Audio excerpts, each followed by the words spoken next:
Okay. All right. Okay. Thank you, Avi. Thank you, Radu. Okay, maybe shall we extend a round of applause to the director of Z32, Avi Mograbi, and Radu Jude, the Romanian director who selected this film for his carte blanche, for his retrospective here at the Broadway Cinematheque. Okay, before we were to begin, maybe I'll explain a little bit about the raison d'etre of this event. We, of course, are in the middle of a retrospective of Radu's work.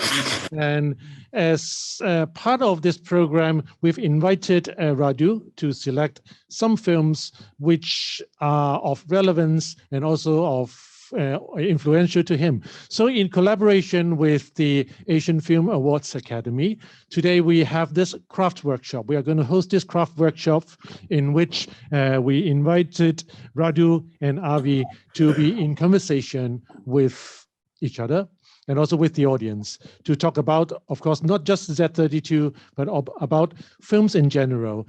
And the title of this talk is Conscientious Objectors. So I hope that Avi and Radu, you don't mind me calling you guys conscientious objectors in more ways than one. And okay, and because both Avi and Radu, your films run against the grain of the mainstream narrative in your home country about how history is to be perceived and also what social justice is. And you've attracted a lot of criticism for your work from your compatriots. So actually, we just like to have you here with us to talk a bit about how the challenges you faced in making your films, in tackling history, in tackling the past, the present, and future in the way that you did. Okay, so maybe I'll start with Radu first, because actually, Radu, you selected Z32 as one of the films in your carte blanche, and you told me is a very influential film for you because it actually but it actually inspires you in how to look at the present through filmmaking. So Radu, can you talk a little bit about, well, what Z32 means to you and why you actually selected this film for this program? Well, first of all, thank you for allowing me this pleasure to present films that I like. I'm always, it happened to me 2 or 3 times, and I'm always more excited to present films of others, films I admire, than my own films, which I have a lot of reservations about. But for the films I admire, much less. Well, in the case of the film of Avi Mograbi, the thing is that it's not only this film. I know all the films of Avi Mograbi, and I think you can find them online, the rest if you haven't seen it. And there are 2 things, roughly, which makes me to admire his work enormously. One thing is a little bit what you said, the fact that he's a filmmaker that goes against the mainstream politics regarding the current moment in Israel, the realities of the occupation or the history of Israel. So he's a little bit, what I believe that it's important that the films to be as much as possible against the system of production themselves. But that's obvious in this film. I think that's obvious in all his films. And this is one part of his filmmaking that I feel very close to and very inspired by and extremely in admiration. But that's only one part of the thing, because the other part is the formal aspect. I believe very strongly that if cinema has to be relevant, more than, I don't know, journalism, or in other ways, not more than journalism or literature or history books or essays, I don't know, this kind of thing has to use the form of cinema to interrogate the problems. So I think that all films of Avi have this extreme powerful formal quality. So if cinema thinks, as Godard said, then it thinks through a certain form, and all his films have a distinct form. You know, if you, it's very obvious in this film. It's very obvious in Between Fences. It's very obvious in a film like Avenged by One of My Twice, or August, where Avi is playing different characters, because this is also another part of his, if you want, distanciation effect, a little bit of Brechtian effect, is the fact that he stages himself in the middle of his films and playing a character in an obvious way. I mean, it's Avi Mograbi, but also is playing a little bit different for sure. And this creates this kind of double direction. On one hand, the films are very, very direct and very, very powerful and strong regarding the topic. And on one hand is the distanciation that he's creating by the use of form. And for me, these two aspects are essential in different ways in my work, because I don't think I ever made a film as good as his films, but are essential as a way of thinking about cinema. Radu, because actually Avi has been making quite a lot of films since the 1980s, when he began filmmaking with the short film Deportation, and then afterwards, from the late 1990s onwards, with feature films. So Radu, why did you select Z32 out of all the films that you have seen from Avi's filmography? Oh, that's a complicated question, because as I said, I could have chosen others, but I thought that maybe, I mean, now I have to answer that. So maybe I think, because I chose it without thinking too much, I think it has two things important for the current moment, also in China and Hong Kong, for the current moment in Israel, because in May we know what happened. So I think it's somehow more important for the current moment.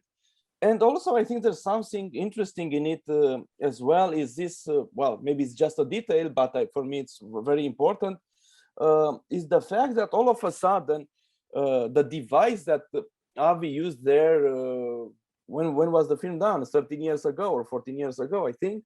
This digital mask, which created this kind of weird effect, like a Franjou film, and also had a very, how should I say, technique. It was done with because of a technical necessity, not to see the faces of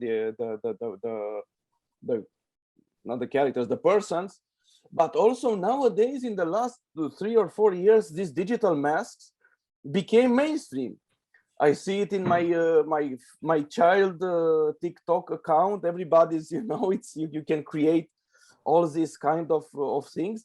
So in a way, whenever I see somebody doing this digital mask on a Instagram account or a TikTok or whatever, I remember Avi's film, and I think he was in a way announcing this thing, which became, in his case, of course, a very strong political act. It became now an entertainment device.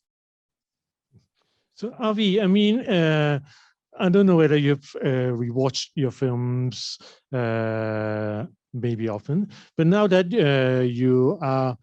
we are screening Z32, so what do you think of Radu's comment just now? Because he just said that the film, although it was made 13, 14 years ago, it has a very contemporary relevance today. So what do you think of the film now?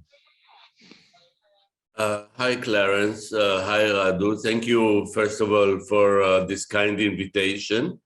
I must say that for me, it's a big honor, Radu, to be selected by you, or to have one of my films selected by you. I admire your work so much, and your friendship. So, well, thank you so much for this invitation.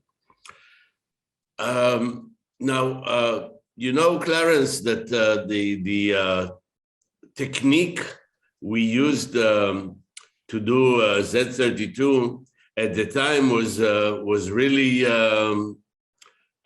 innovative. It's not that it wasn't that we invented it completely, but we had very little sources to learn from, and we had to the After Effects and animation masters that worked with me had to day by day really discover new ways of how to do it, and you know, in a way, in a strange way, if we would have sent our character to Argentina to do a face job, plastic surgery, and then brought him home for filming, and then sent him to replace the face job with his original face, it might have cost less than how much it cost us to do the digital work.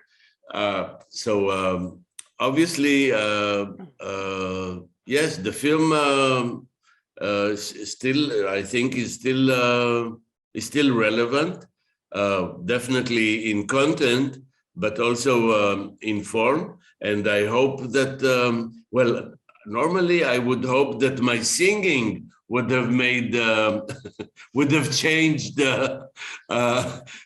present day culture. I'm not sure that this is the case, but this was maybe, for me, it was not only about the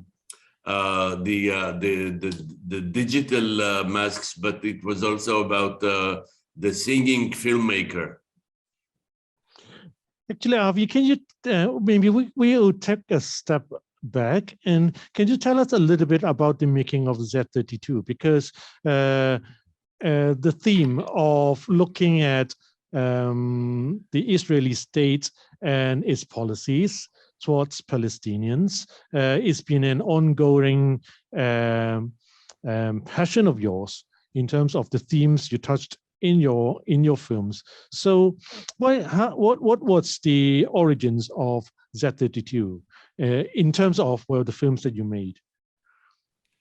In terms of all the films that you make? I mean, maybe, well, why did you make Z32 or zero in on this particular soldier?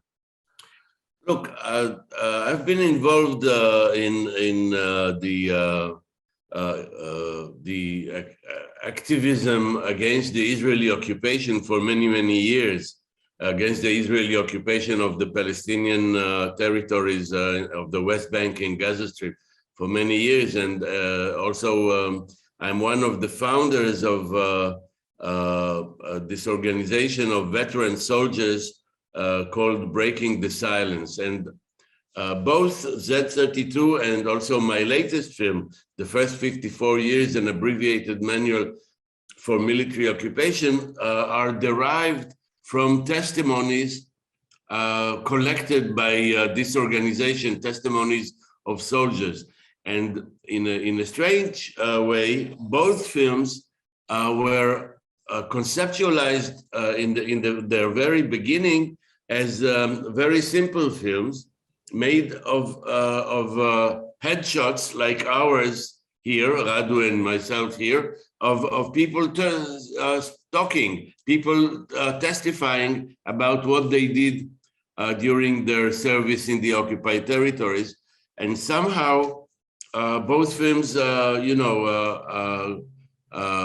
found their way into being complicated.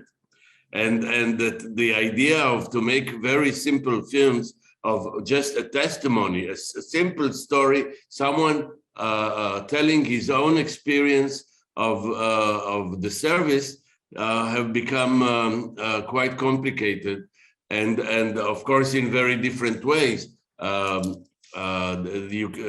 It's very when you look at Z32 and the first 54 years, it's very strange to think that they started actually from the very same starting point and ended up so differently. So I thought that, or I still think that telling stories of one's experience as part of as a tool of the oppression is an important thing to do, and this is what brought up both those films. So Avi, I understand that you are really a conscientious objector.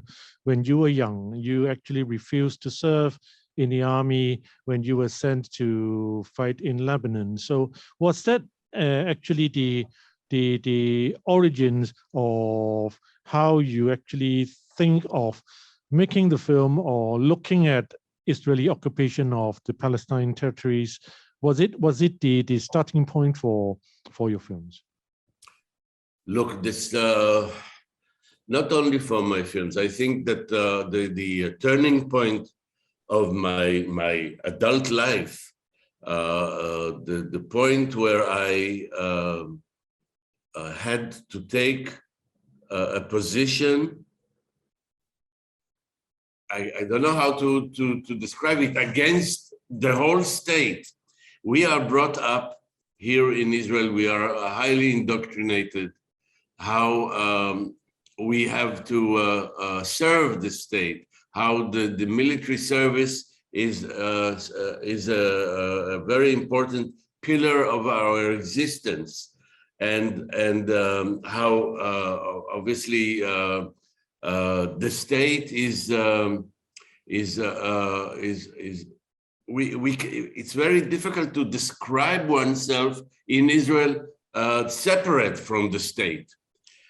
So when in 1983 I was called to go and serve in Lebanon during the first Lebanon War, and decided not to do it. I was already active in a Conscientious Objectors organization.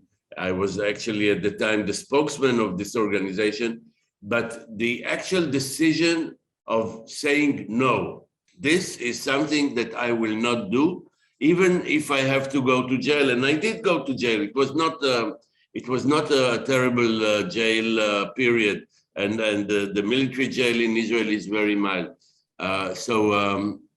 This has been, I think, since that moment on, my life has been very different. Not because of how reality reacted to my actions, but because of how I perceived reality. But when did you first realize that, well, the one way of trying to change people's perception of reality is to actually represent reality on screen, or maybe in your own way through films? No, the correct questions should be, when did you stop believing that changing people's perception of reality has to do with filmmaking? Because I seriously, I was since I was very young and started making films, all of them with a political angle, I was naive enough to think that films can make a difference, that films change, that films can become agents in the political discourse. I'm not sure that I believe that anymore.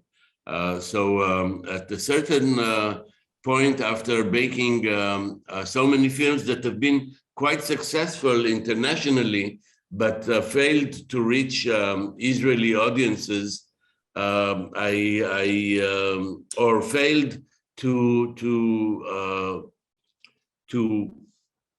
move from the culture columns in the newspaper to the socio-political columns, I'm not naive anymore, and I'm not sure that film really matter.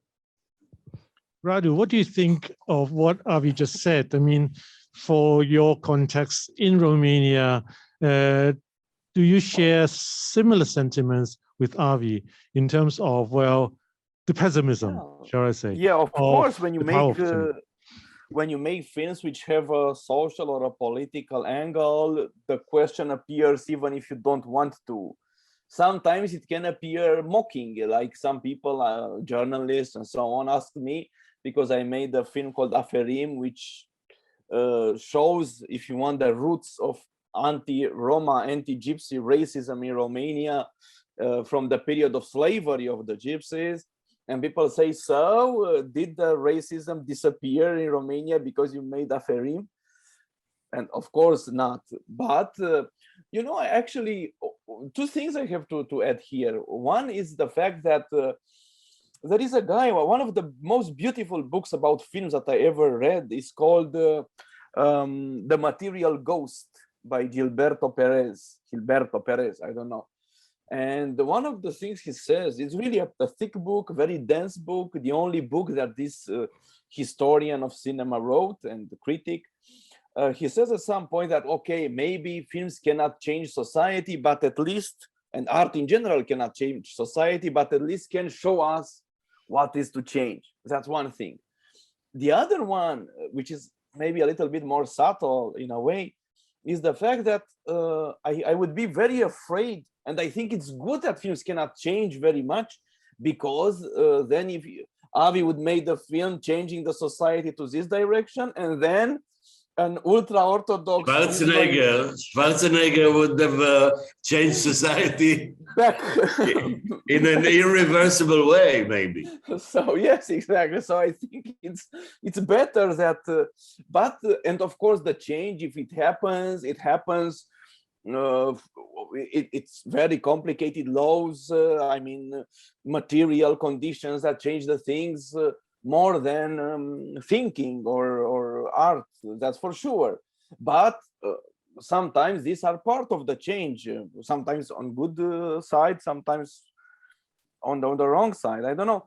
If you saw, and what's funny about that is that all these things, you know, all these problem touched in the films of Avi or other filmmakers, I don't know, it's always they need to be framed in the context, because if you see, and I said this to our common filmmaker friend Nadav Lapid, in France in a Q&A like that, because if you see his last film, Ahed's Knee, there's a list that the filmmaker should speak about in Q&A. And they say, well, okay, you don't have the right to speak about occupation, but you can speak about Holocaust as much as you want, you know. And I did films about Holocaust. I said to Nadav, maybe we should change countries. I go to Israel and make films about Holocaust, and you come to Romania and you can speak about occupation. Nobody's going to have any problem with you. No. So it's the same with Avi. You know.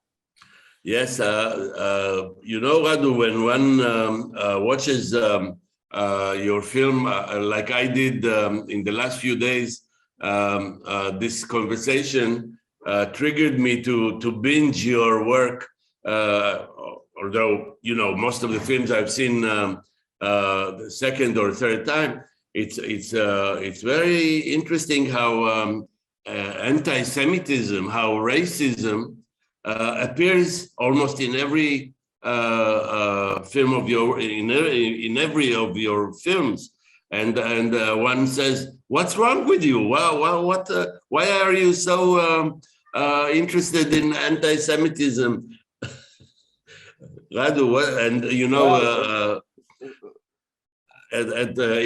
before we got to know each other, I thought that you were also Jewish, and that you are this anti-Semitism is a part of the obsession that we have.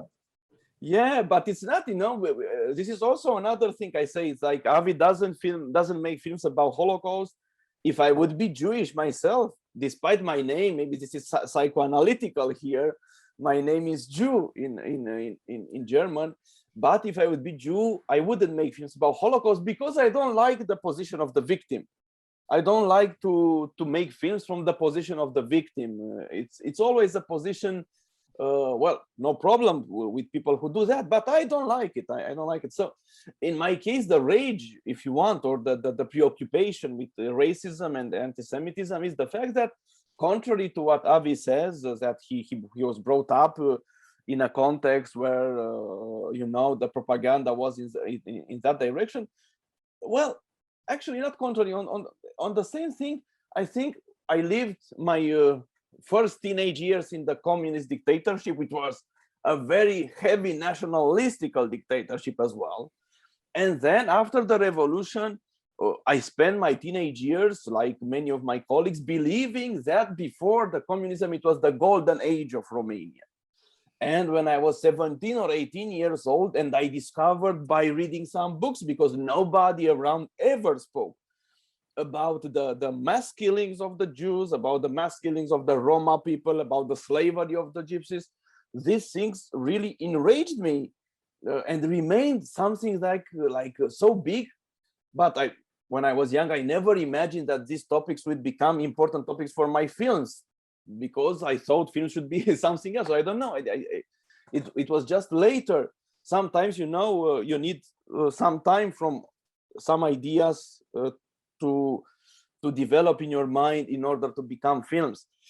And yeah, so the obsession is there, because if you start really looking around and if you start researching, because you cannot see things, I mean, especially related to the past, or this connection between present and the past, without research.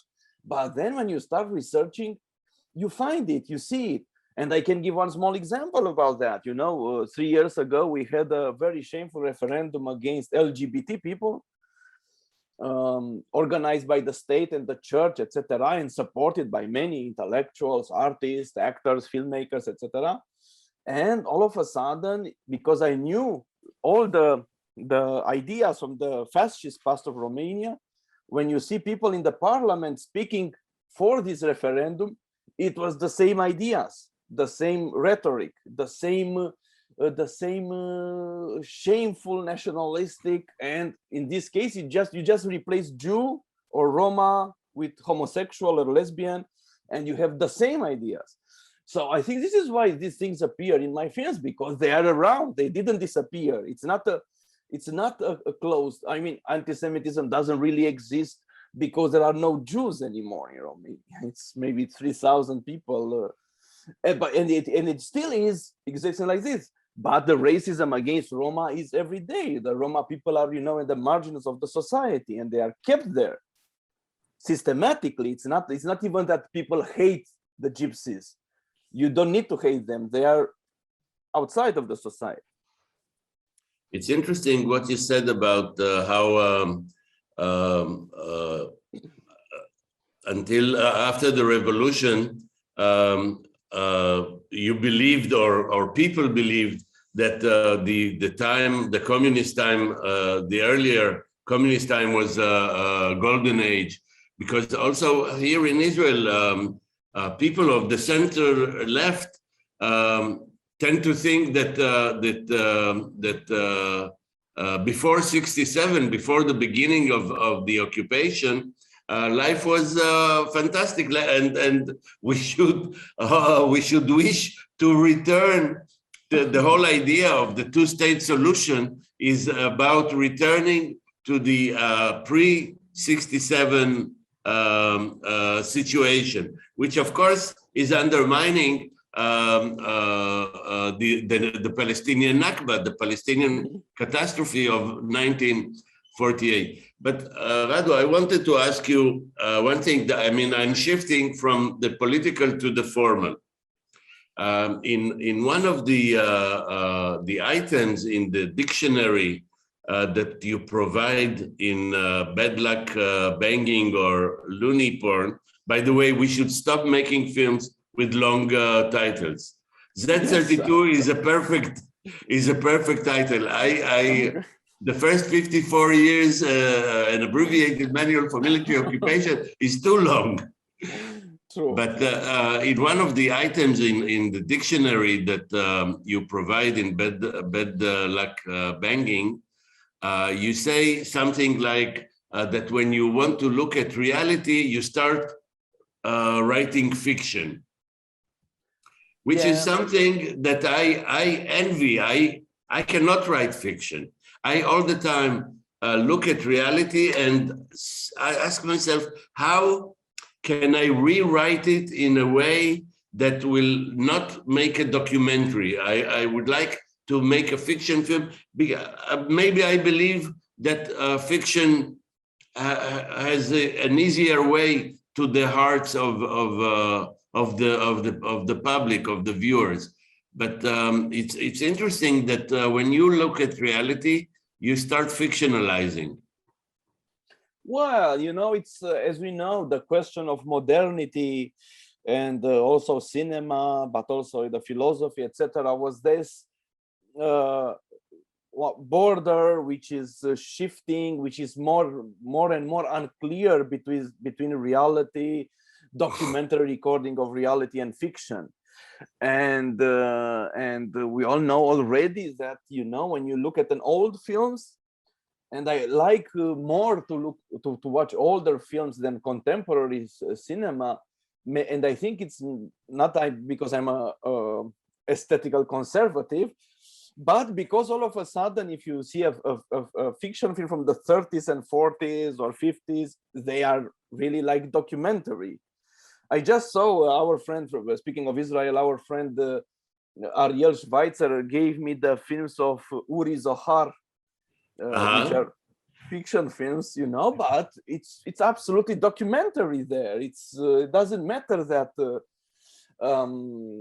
there is a plot, there is characters, actor playing. It becomes a documentary. And also, we all know documentaries, or we should say documentaries in quotes, which look like documentaries. I mean, like the documentary recording of reality, and they are total fake.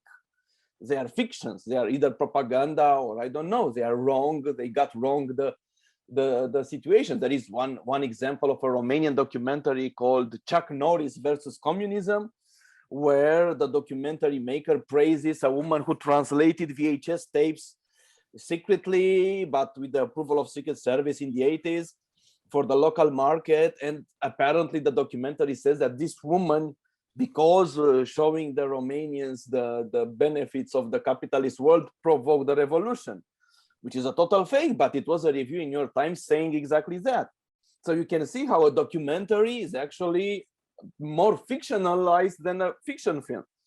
Yes, no, I agree with that. Look, one thing that sometimes people don't realize is how when you make a documentary, an honest documentary, not a fake documentary or a made-up reality, any way you go, you have to rewrite the story. You cannot take a chunk of history and put it on screen. You have to always retell it, and retelling is about how you see it, obviously. And you and me, we will look at the same snapshot of reality, we will see different things. There's no way both of us will see the same thing, or when we will retell, we will tell it in the same way, stylistically, and of course also the content. Each and every one of us, when we witness a situation, we go home and we tell it in a different way to our partners. So and the retelling obviously is crashing the details, or the crashing the snapshot that we had and recreating it, and in that sense it's fictionalizing again. Yeah, and I think this is why your films are also important, because they always show the mechanism of the construction of the film.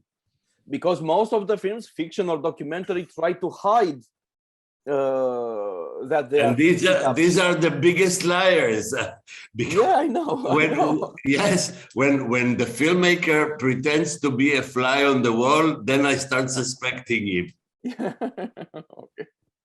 Actually, Avi, for your films, Z32, and also, well, for some of the audience here, they might have seen the first 54 years because it was shown here at the Hong Kong Asian Film Festival. Avi's film, you always put yourself bang right at the center or in the frame. You actually show your audience your struggle in tackling reality, or maybe to give the villains some closure. For example, in Z32, this soldier who killed people, should you actually allow him to have this confession on screen? And also for your other films as well, for example, your confrontation with Ariel Sharon, and also the other films that you showed as well. So is it because of your reluctance or reservations about objectivity that actually you go in the opposite direction? You put yourself, subjectivity, in the frame for everybody to see. Well, in retrospect, maybe this could be described that so in the way you did, that I include myself and the process of making the film because of my objectivity to my objection to objectivity. But the truth is that this has evolved in in a way that was not preconceived. I just found myself. I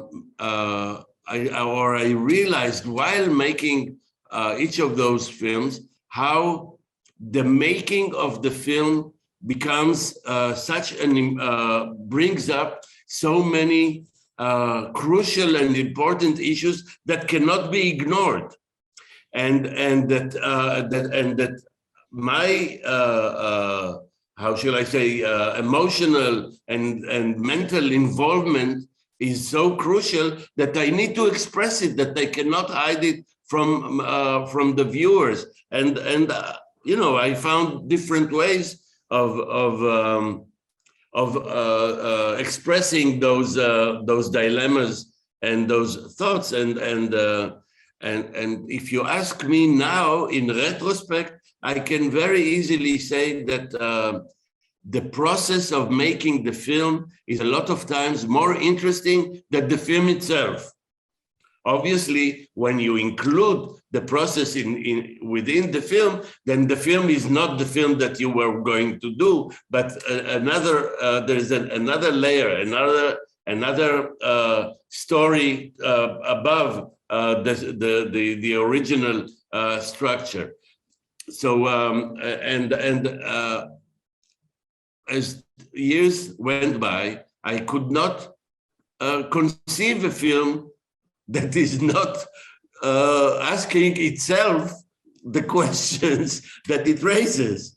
It's you know, it has become it has become a nature, a second nature, a new second nature. But tell me something, Avi, isn't it also, I was thinking, a kind of a Jewish inclination towards a certain type of humor and of role playing, because Claude Lanzmann appears in his films in one way or another. Marcel Ophuls is always doing it in quite an interesting way. I really love Marcel Ophuls, the way he presents himself playing a part in his documentary film. So I was thinking it's also maybe a kind of a tradition into that. Look, I'm not sure that this is a Jewish tradition, but because you know, when I look, for instance, at Arab cinema, films from Syria, from Palestine, from Lebanon, you a lot of time discover the same kind of introspection, and the need of filmmakers to tell a story that has made them involved in reality or in life in a way that they could not tell it, excluding their contemplation. So I'm not sure it's a Jewish thing, but and also, by the way, and also include a lot of humor in that, which is also something that you find in definitely in Palestinian cinema, in Syrian cinema. So I maybe it's a regional thing, but well, I think that it has to do a lot with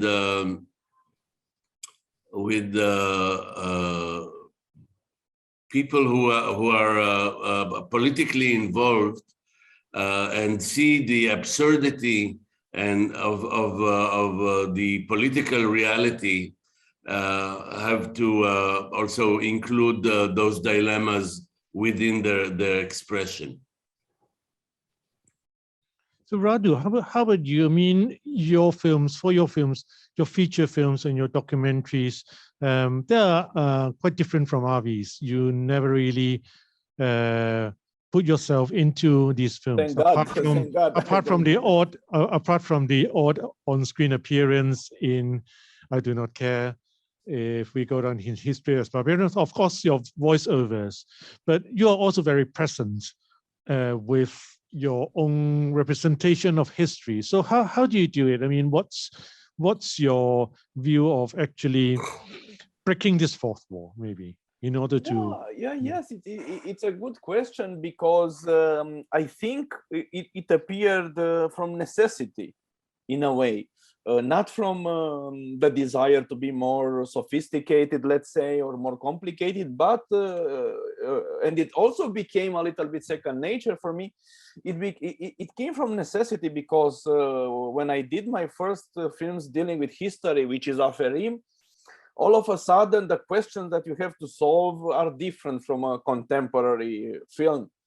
And if you really think about the representation of history, such a distant history like 200 years ago, became completely really a ridiculous game to do it realistically. I mean, when I saw the first test of the actors with the costumes, with these Ottoman style costumes, it was absolutely funny and ridiculous. You felt it's ridiculous to film that and to pretend that that's the reality of 200 years ago. You know, it was absolutely. So I tried to find, first of all, unconsciously, a way to create the distance, to show somehow that the film is a reconstruction, and to include elements of this reconstruction to be seen. So I chose, I don't know, black and white image, like a bit of a Western tropes, which of course are not Romania. Romania doesn't have a Western genre; it's an American genre, and also the language, which of course doesn't go into translation. It's spoken in the very literary language of the 19th century, because that's the only documents I can have from that time. I mean, written text. So I made all the dialogues from these quotations. And then the idea stayed. I mean, for each film dealing with history, but also the ones dealing with contemporary time, like the last one, Bad Luck Banging. You cannot go back in a way, and I'm not speaking from a quality point of view, but you cannot go back. It's like, you know, I'm a big fan of James Joyce. And I like enormously his first the stories, the Dubliners, the short stories. And then I read some years. I thought, why didn't Joyce, got back to write some more short stories like the Dubliners, which are beautiful in their own way. But you feel that after somebody wrote Ulysses, like he did for, I don't know, 10 years, you cannot go back after you challenge the language in such a way. It would be impossible to go back.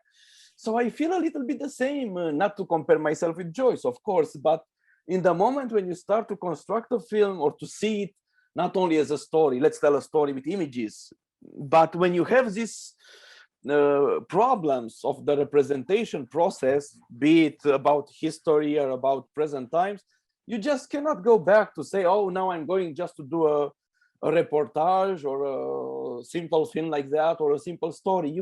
I feel I cannot. I would like to, but it's impossible. It became impossible. I don't know how it is for Avi, but I'm sure it's the same. No, I definitely agree. And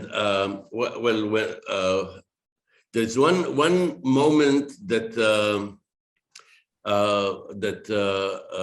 from bad luck banging, that for me is actually I don't know, twisting the film from a normal fiction film to a very conscientious, full of conscience film. And this is when Amy walks in the market somewhere. Suddenly there's an older woman looking at the camera and saying something nasty about her.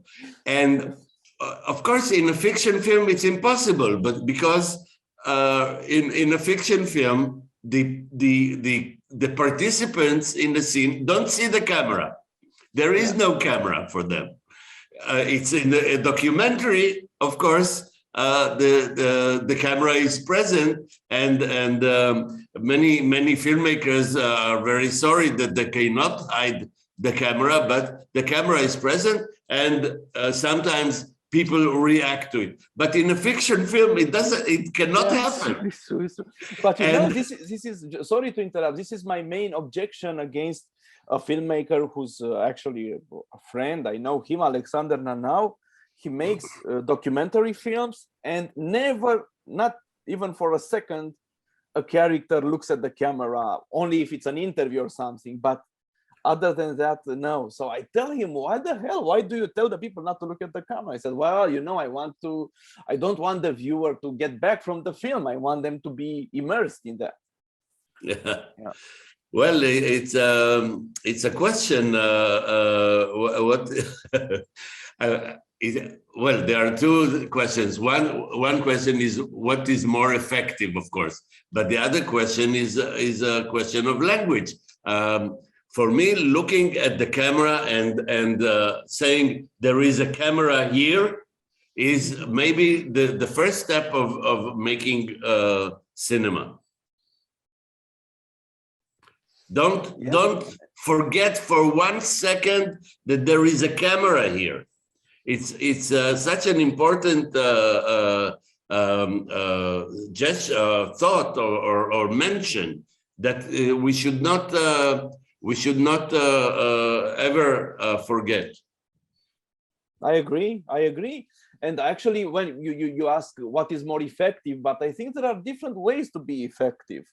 And in a way, you don't want to be effective. It's like in love. I mean, you can lie to a person and be effective, but I think it's more important to be honest and somehow keep not to try to fool the other one. That's maybe not so effective, but on the long run, I think it's more a better quality of the relation. So this is what I always say about that. So we've been talking about how you see as the most effective way of engaging audiences towards your films. So maybe I'll just ask the both of you, Radu and Avi, about audiences and their reactions to your films, because as we mentioned earlier, most of your films, they actually are very much against the mainstream consensus of what history should be, of what a country should be, or what patriotism should be. But can you tell us a little bit about how your films were received in your home countries, in Romania and in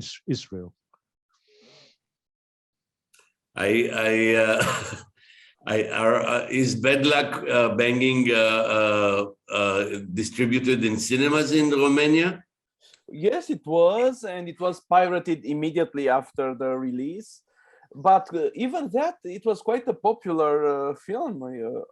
It was in an uncensored version. Yes, but 18 years. It was the limit of 18 years old. Yeah. No, I wondered when I watched it again yesterday. I asked myself how it will be perceived here. Obviously, it's a foreign film, so maybe, or how it would have been perceived had it been an Israeli film, because Israel, after all, it likes to pretend to be a very liberal place, but it's actually a very conservative place. But look, Lawrence, my experience is, I think, a very sad experience. Because, sometimes you ask, how was the film accepted? I don't know. It was ignored. Most of my films are ignored. I know that within the cinema community, my films are highly appreciated. But, I don't make my films for a few connoisseurs and discuss it in cafes, smoking cigarettes and drinking espresso. You want to, when you make a film, you in your mind you reach an audience and somehow you get some feedback. But when there's no feedback, when your films are ignored, this is, I think, even worse than being trashed. So, but how was there any massive backlash from the conservative press, for example, or maybe even the state, about what the things you said in your films? No, this is the thing. Look, the only backlash I can report on is that the most recent film, the first 54 years, was not supported by any of the cinema foundations that normally supported my films. None of the TV broadcasters agreed to broadcast the film. And even all of the festivals, the Israeli film festivals, has rejected it. So maybe this is the most overt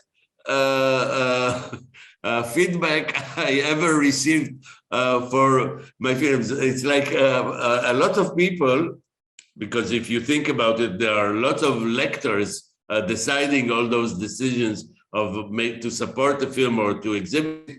They were all saying, don't do it, don't do it. So how about you, Radu? I mean,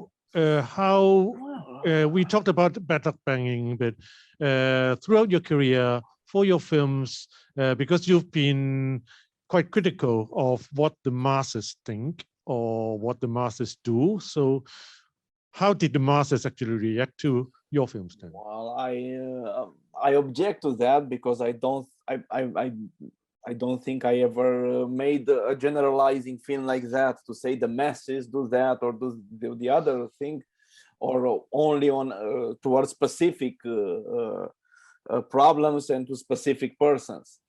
And I say that because this is one of the generalization against me, where people say he wants to say that all Romanians are killers or mass murderers or something like that. And I said, no, I never do that.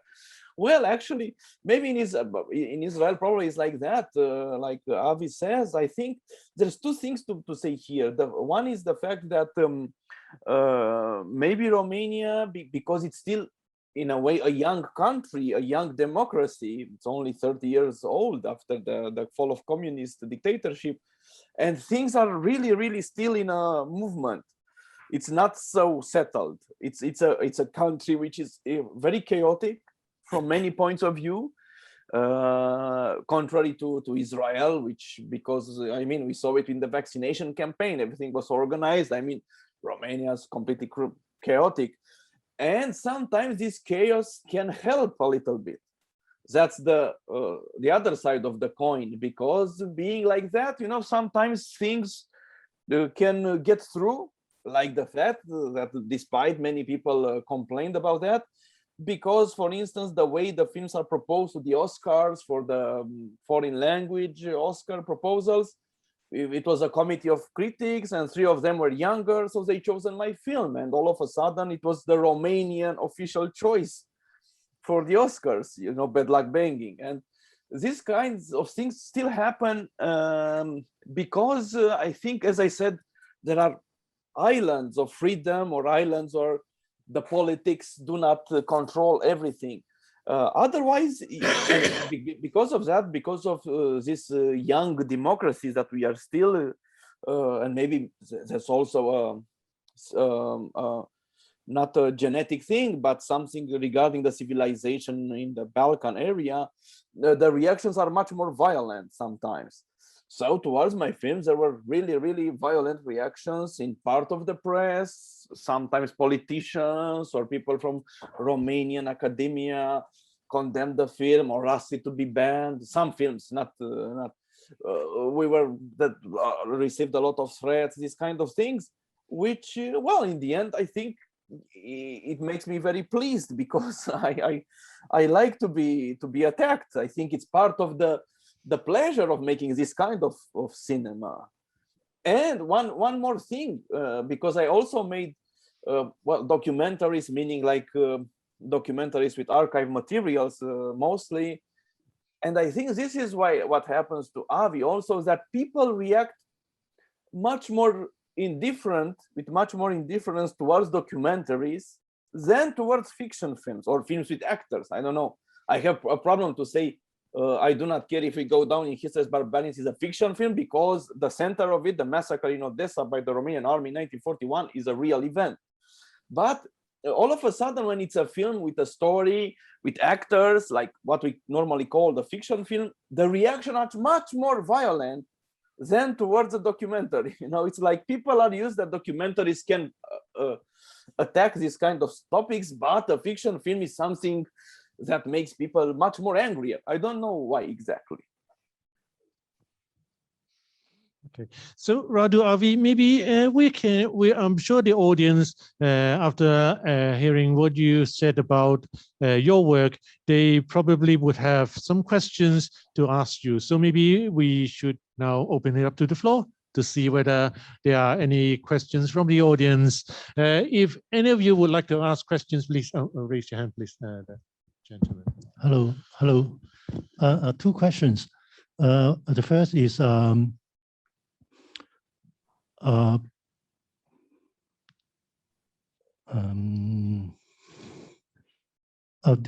first one is backside story.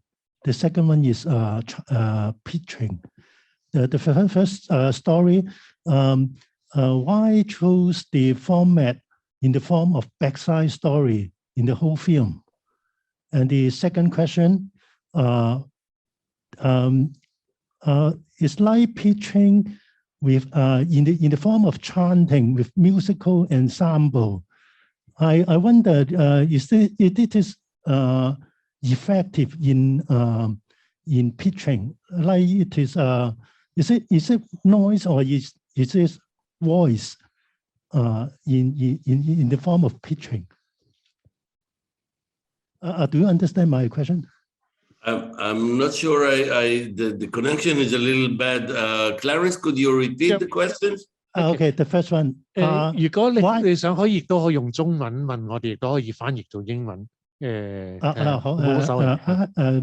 I can do it in English. Okay. The first question: why choose the format in the form of backside story? The 2 characters, the couples, are doing a presentation in the form of like telling a backside story. A backside story? I'm not sure I understand. They're acting on a bed. No, on the bed. The young couple, they are discussing their experience on. Yeah, why in the format like this? This was not my choice. It was their choice. I was not there when they were filming themselves. You look at a certain point during the interviews I did with the protagonist, with the main protagonist, he expressed his discontent with the way he expressed himself during the interviews. So I thought, because he felt that, this situation where there was a camera and three people behind the camera was distracting him or something. So I told him, take the camera and film, do your own interview alone at home. And he did that, but he also started to film his dialogues with his girlfriend. And of course, when I saw the first run of those conversations, I told him, look, I don't want to say anything because I can only ruin something very strong that you have. I don't want to interfere, to suggest, to intervene. I don't want to tell you what to do. Go, continue and do whatever you like. So all those situations were out of my, luckily, out of my control. Thank you. Second question. It seems like the singing or chanting with musical ensemble, there is a musical performance. You are in the center of the people. You are singing or chanting. I wonder, is this voice or noise? How effective is this kind of pitching? Do you agree this is pitching? How did I what? To present, pitching, to present or to sermonize, to actually convey the message or convey it seems like a religious presentation. Like pitching, a Greek chorus, like a Greek chorus, maybe. Yeah.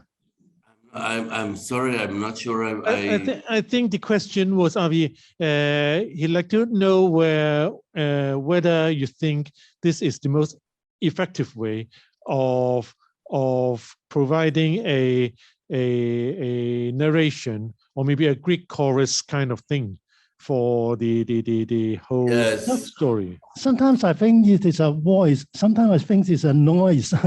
How effective it is. Thank you for thinking my singing is a noise. I like noise music very much. Look, no Peking opera, no Beijing opera for Avi. Yeah. The idea to start singing or to sing in this film, to sing what I call the documentarist blues in this film. I must tell you, it was a very intuitive idea. It's not as if I preconceived or I let's say that I understood the Brechtian position that I have taken only in retrospect. It was clear that I needed to address the ethical dilemmas that the film, the making of this film raised, and I needed to decide on how to do it because I've already in the past I have spoken to the camera. I have played different roles in front of the camera, like Radu mentioned earlier, and obviously when you make films, you don't like to repeat the same trick again, and so I was looking for a way to express my position or my dilemmas in the film, and then I remembered how before we started making the film, in the very months before, there was a moment where I suggested to Noam Inbar, the musician who eventually wrote the music to the film, I suggested for him to do an opera. to do an opera. And because I thought that this character, Z32, was a tragic character, you know, a person who realizes in the middle of his life that he has done something horrible in the past when he was younger, and that could not be corrected, something that is irreversible. He killed the person. And I think this is, and he has to live with it for the rest of his life. So I think this is you know, a tragic character of a tragedy. And so I wanted to make an opera, and I guess now obviously we didn't make an opera, but maybe eventually you can say it's an operetta. So this was maybe the remains of that earlier thought. But I look, when I suggested to Noam Inbar to write songs for me to sing, it was not even clear if I could sing. So it's all a more intuitive decision of going somewhere and praying to God that it will work out. But the singing, the lyrics, it started out as describing the predicaments of Z32, this ex-soldier. But as the film goes on, it takes on this this level, this angle of the filmmaker, the singer's own moral dilemmas. So how did that actually change in terms of, well, the subjectivity or the angle of the lyrics? No. The idea of the songs were always they're always meant to express the position of the filmmaker in front of the reality that he has created. Yes, of course he didn't create the situation of the assassination, but of the Palestinian policeman, but he has created this impossible reality of providing shelter to the assassin. So the songs were always intended to deal with those issues. It's true that in the beginning, the songs talk about the soldier, but of course it's from the point of view of the filmmaker of how he perceived the story and the situation created in front of the camera. Okay, so maybe we'll see whether there are any other questions from the audience. Any other questions for Radu and Avi? Okay, hold on. 我想問咧，就係問 Radu 嘅，咁因為頭先佢都講過佢自己有仔女啦，咁所以我想問，其實即係羅馬尼亞係嘅教育係點樣去教翻即係佢羅馬尼亞歷史有啲比較黑暗嘅一面，即係譬如大屠殺嗰啲㗎。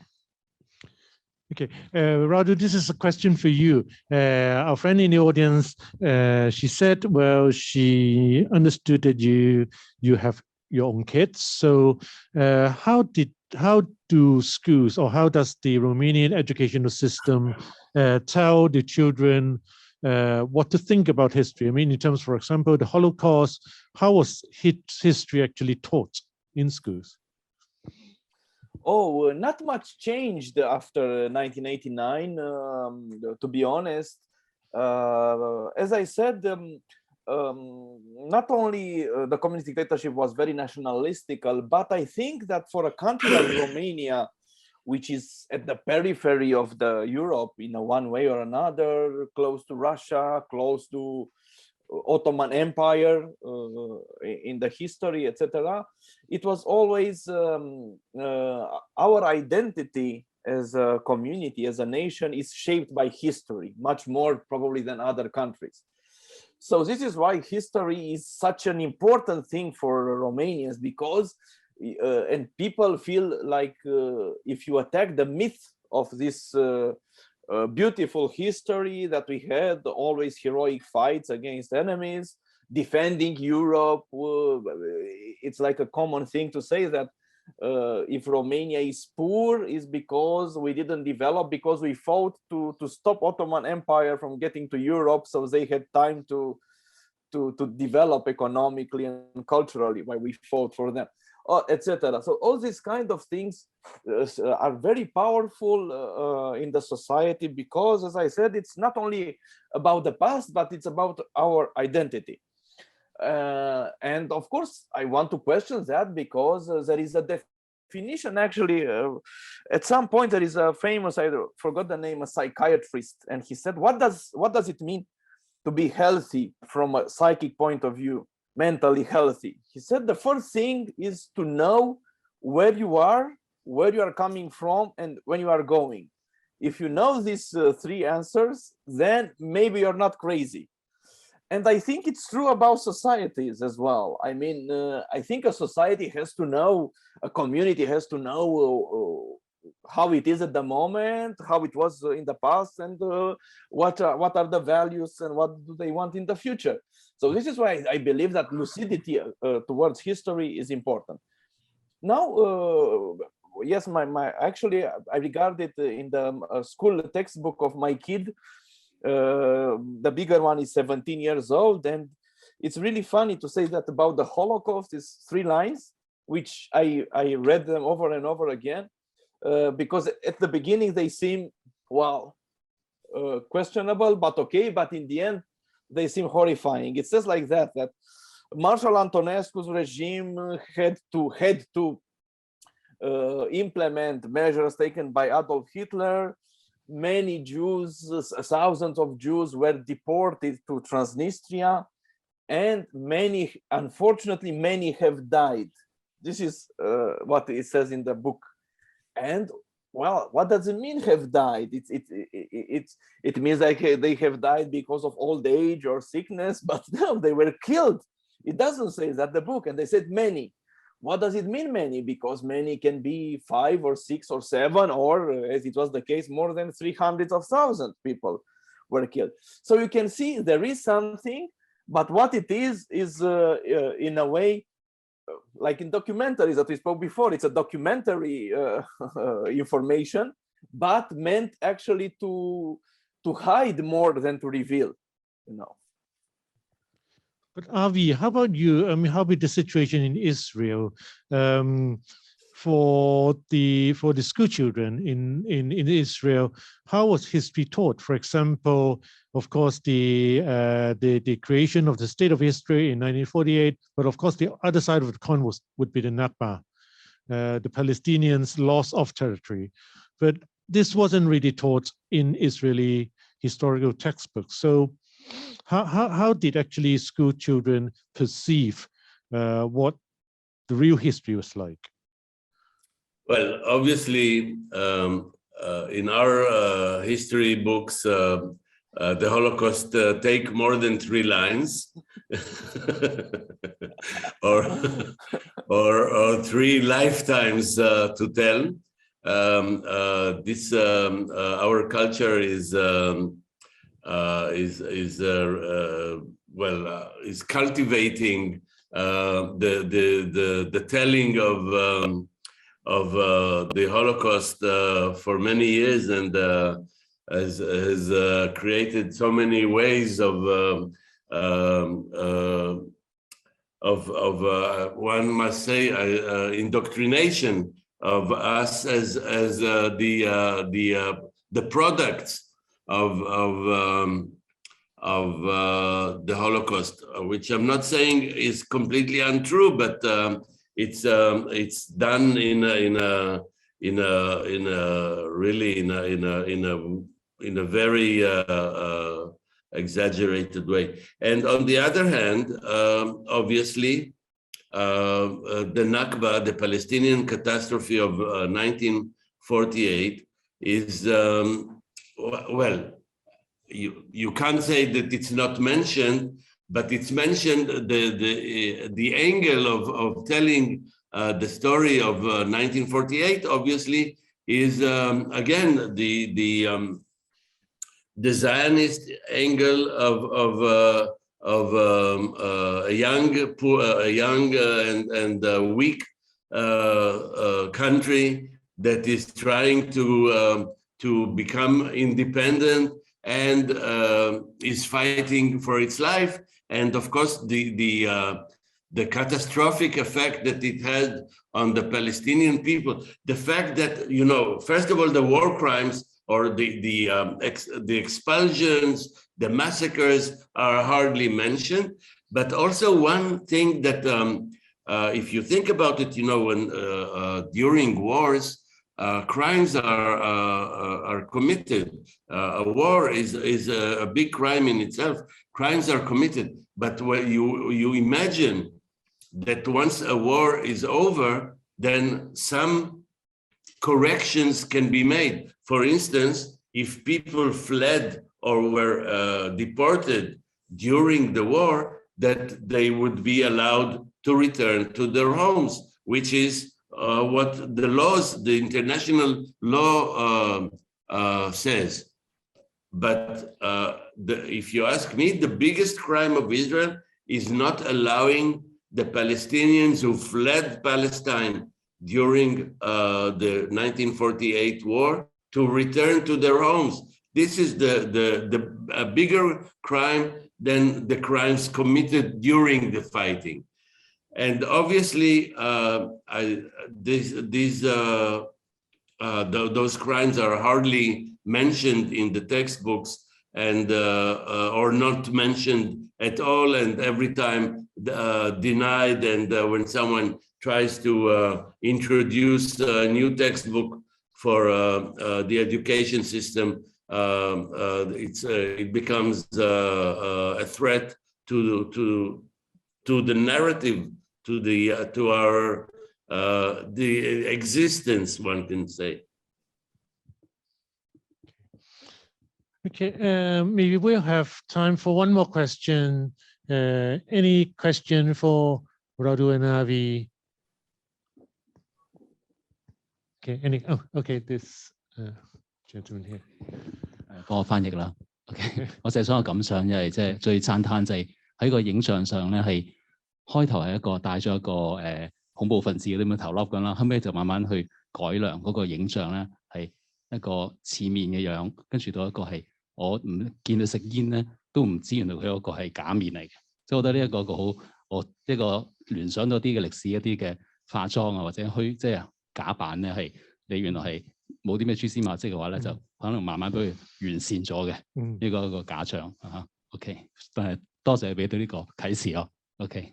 Okay, our friend in the audience would just like to say thank you for the very impressive way of representing or experimenting with how to conceal the identity of Z32, Avi, because he said that, well, originally it was about wearing the balaclavas, but then again afterwards it's a continuous experimentation of the digital face, and finally it looks perfect. You couldn't really tell that is a computerized image, and our friend in the audience would just like to say thank you for this technique.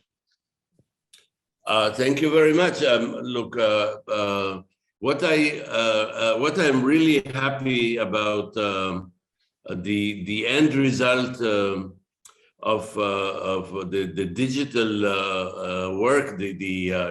Well, it was a combination of animation and After Effects work. Was that it is almost perfect. It is not perfect, and that there are moments where the 3D mask does not perfectly fit, or when, for instance, our character, the main character, smokes, that suddenly his hand and cigarette go under the mask and turn it from a 3D mask into a 2D mask. Suddenly it becomes flat. and of course the illusion is ruined, and for me these are the most powerful moments. But yes, the main question was how can you do it in a way that will allow us to look into his soul, because when you blur a person's face or when you totally darken it, then you have no access to his expressions or to his soul. So this was I'm very happy with this solution. Thank you for your kind words. Okay, and I think probably we are about time to wrap things up. So, but thank you so much, Radu and Avi, for joining us for this conversation here in Hong Kong at the Broadway Cinematheque. Thank you so much. Shall we extend a round of applause for our guest speakers, Radu Jude and Avi Mograbi? Thank you so much. Thank you, and Clarence. Don't forget that Avi's films can be easily found on YouTube. You still have YouTube in Hong Kong, so use it. Yes, we do, Radu. Exactly. I mean, as Radu said, Avi has generously made most of his films. Is it most of your films, Avi? Or all of my films, but the last one.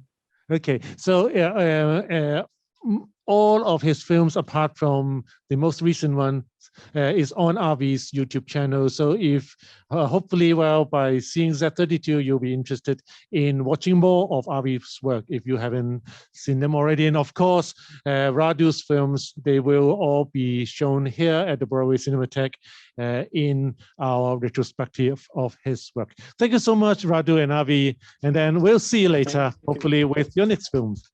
Thank you, Clarence and Radu, for the invitation, for the opportunity to show the film and to speak to your audience. And Radu, I look forward to our next meeting. I would love to. As soon as possible, Avi. Thank you so much for accepting the conversation. And thank you so much. Bye-bye. Bye to everybody. Bye. Bye. Ciao.